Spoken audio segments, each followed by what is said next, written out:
My name is Bailey Carter. I am an associate degree nurse major here at Lakeland College.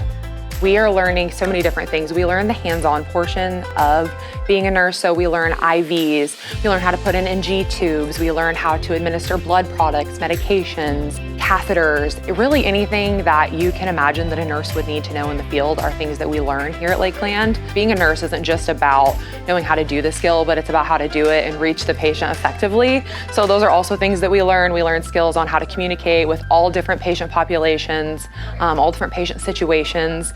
And it's really such a good program to show us how to do everything all at once, to really encompass what it means to be a good nurse. So I actually already accepted a position in the emergency department here in Mattoon at Sarah Bush. And I just, like I said, I feel so prepared.